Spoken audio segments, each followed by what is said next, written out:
Di tahun 1945, 5 pesawat TBF Avenger terbang untuk latihan rutin di sekitar segitiga Bermuda. Di tengah latihan, kelima pesawat itu dihantam hujan deras dan angin kencang, meskipun cuaca diperkirakan cerah. Para pilot menjadi sangat bingung dan melapor ke pangkalan lewat radio bahwa perlengkapan navigasi mereka telah berhenti bekerja. Hal terakhir yang didengar pangkalan adalah saat bahan bakar pesawat pertama berkurang di bawah 10 galon, kami semua bisa jatuh. Lalu, hening. Kelima pesawat dan 14 anggota krunya nggak pernah terdengar kabar beritanya lagi.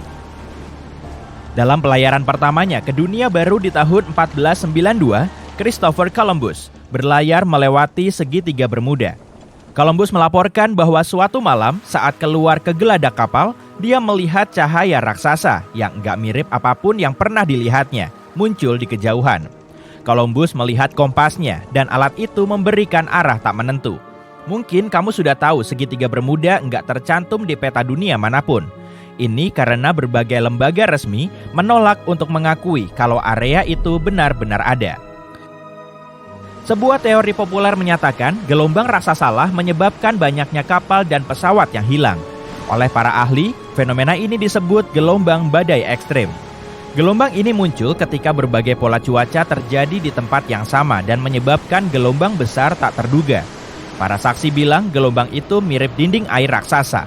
Gelombang ini bisa menjelaskan kenapa kapal tenggelam tiba-tiba dan tanpa meninggalkan jejak. Segitiga Bermuda adalah titik lokasi dengan cuaca sangat intens dan tak bisa diprediksi. Badai terbentuk dengan cepat dan tak terduga, lalu hilang tak lama kemudian. Kalau berkedip, kamu bisa saja melewatkan momen itu. Hal ini bisa menjelaskan kenapa sedikit sekali sinyal bahaya yang dikirimkan karena para pilot dan pelaut nggak tahu akan kedatangan cuaca buruk. Tak seorang pun tahu persis berapa kapal dan pesawat yang telah lenyap di segitiga Bermuda. Perkiraan kasarnya adalah 50 kapal dan 20 pesawat. Seringnya peristiwa hilangnya alat transportasi itu tanpa penjelasan dan nggak pernah ada bangkai yang tersisa. Teori aneh lain yang mencoba memecahkan misteri segitiga Bermuda berasal dari Charles Berlitz. Dia bersikeras area itu adalah lokasi kota Atlantis yang hilang. Menurutnya, semua kapal dan pesawat yang hilang, begitu juga peralatan yang tak berfungsi, disebabkan oleh cahaya energi yang dilepaskan kristal energi khusus yang menggerakkan Atlantis. Meski kedengaran konyol, teori ini ternyata cukup meyakinkan hingga lebih dari 20 juta orang dari seluruh dunia membeli bukunya. Di tahun 1800, sebuah kapal layar besar bernama USS Pickering berangkat dari Amerika Serikat dalam perjalanan ke Hindia Barat. Kapal itu berlayar melewati segitiga Bermuda dengan 90 awak kapal dan gak terdengar kabarnya lagi. USS Pickering adalah kapal pertama yang dikonfirmasi hilang di segitiga Bermuda. Diyakini bahwa kapal itu tenggelam karena badai, tapi karena nggak ada bangkai yang ditemukan, kita nggak pernah tahu pasti. Saat 5 pesawat TBF Avenger hilang, diadakanlah operasi pencarian besar-besaran. Sejumlah perahu dan pesawat memeriksa segitiga Bermuda untuk mencari tanda-tanda keberadaan pesawat itu. Salah satu perahu pencari adalah airboat PBM-5 Mariner. Airboat itu berangkat pukul 19.27 dan mengirim pesan radio 3 menit kemudian. Lalu tak pernah kedengaran kabarnya lagi. Jejak airboat penyelamat maupun kelima pesawat Avenger itu juga musnah. Penyelidikan besar-besaran dilakukan atas hilangnya pesawat dan airboat ini, tapi tak pernah ditemukan apapun. Area laut ini adalah salah satu rute pelayaran terpadat di dunia. Sebagian orang yang skeptis percaya fakta ini telah menjawab misteri itu. Secara statistik, makin sibuk areanya, makin tinggi pula frekuensi kecelakaan dan hilangnya kapal serta pesawat. Meski masuk akal, bukan frekuensi kehilangan itu yang menjadi penyebab misteri segitiga Bermuda, melainkan tiadanya penjelasan atau bangkai yang ditemukan. Di dasar laut, organisme yang terurai melepaskan konsentrasi gas metana tinggi yang terperangkap di bawah air. Gas ini bisa menumpuk sampai boom, meletus. Gas itu naik ke permukaan dan meledak. Jika kapal berada di salah satu area letusan ini, air akan sangat berkurang kepadatannya dan menyebabkan kapal tenggelam dengan cepat tanpa peringatan. Ilmuwan percaya ini bisa menjadi penyebab banyaknya kapal dan pesawat yang hilang di segitiga Bermuda. Meskipun teori ini sangat masuk akal, tampaknya sangat tidak mungkin. Survei Geologi Amerika Serikat menyatakan tidak ada pelepasan gas besar di area ini selama 15.000 tahun terakhir. Dasar laut terdiri dari bebatuan yang mengandung banyak magnetit. Magnetit lebih mirip besi.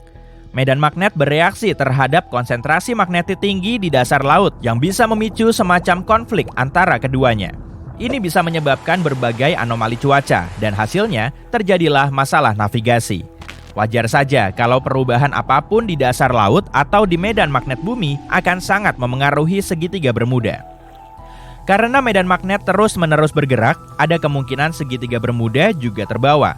Sekarang, setelah tahu lokasi segitiga Bermuda, orang-orang mudah menghindarinya. Diduga segitiga ini bergerak ke timur bersama kutub magnetik, tapi ilmuwan belum bisa menjawab dengan persis di mana lokasinya dalam beberapa tahun. Sebagian orang menyalahkan aktivitas paranormal dari luar bumi atas semua bencana ini. Orang lain menduga ini semua tentang fenomena alam yang mengamuk. Ada segitiga lain di Danau Michigan. Seperti halnya yang ada di dekat Bermuda, segitiga Michigan memperoleh reputasi suram karena beberapa kasus kehilangan. Peristiwa pertama yang tercatat terjadi tahun 1679. Sebuah kapal besar, salah satu yang terbesar saat itu, memulai sebuah ekspedisi. Tapi begitu memasuki segitiga seram itu, kapal ini nggak pernah kembali. Beberapa waktu kemudian, sebuah pesawat hilang di titik segitiga ini. Biasanya langit sangat cerah di sana, tapi di tahun 1883, beberapa orang menyaksikan hal-hal yang nggak wajar di area itu. Sebagian mengaku melihat balok-balok es besar jatuh dari langit dan kru kapal bahkan berhasil mendapatkan satu balok es sebagai bukti kuat. Sementara itu, segitiga seram lainnya ada di area misteri Samudra Pasifik. Di selatan pesisir Jepang, gak jauh dari Tokyo, ada sebuah area tempat banyak kapal menemui takdirnya. Lenyap tak berbekas di perairan ini. Orang-orang menamakannya segitiga naga. Sebagian ilmuwan percaya penyebab anomali ini adalah perubahan lingkungan. Di dasar laut area segitiga Pasifik itu juga ditemukan metanahidrat konsentrasi tinggi. Kamu melenceng dari jalur awal dan berlayar ke arah yang salah. Ada Laut Karibia di dekat segitiga itu yang disertai pulau-pulau kecil. Dasar laut di sini nggak dalam. Kapal bisa memasuki perairan dangkal. Sekarang kapal terjebak di beting dan kamu nggak tahu di mana posisimu. Kalau kejadiannya di abad ke-21, kapten kapal akan bisa sampai ke pantai dengan memakai GPS dan navigasi modern lainnya. Tapi menariknya, kali ini kompas berfungsi dengan benar, karena sudah lama kutub utara bumi tidak berimpitan dengan kutub sejati di wilayah segitiga Bermuda. Garis agonis itu ada di tempat yang jauh dari sini. Nggak ada masalah dengan navigasi, tapi entah kenapa disinilah kapal-kapal lenyap. Sebenarnya nggak cuma di sini sih, di seluruh Samudra Atlantik ada berbagai lokasi tempat banyak kapal menghilang. Segitiga Bermuda bahkan nggak masuk 10 besar dari tempat-tempat semacam itu. Salah satu alasan utama kenapa banyak kapal hilang di sini adalah salah satu rute pelayaran paling populer di Atlantik adalah melalui segitiga Bermuda.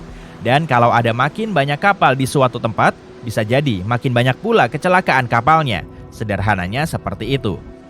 Lalu, keadaannya makin aneh. Teori-teori lain bilang ada celah ruang waktu di area ini.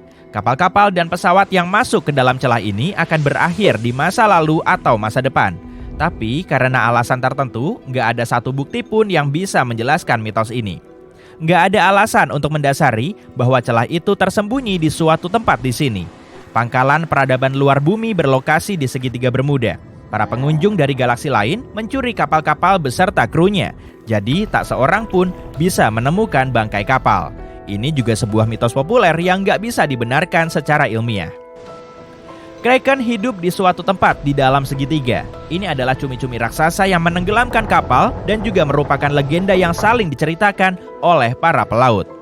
Tapi cumi-cumi raksasa tinggal di kedalaman laut. Hewan ini bisa tumbuh sampai seukuran setengah gerbong kereta. Tapi belum pernah tercatat kasus di mana kraken menenggelamkan kapal besar.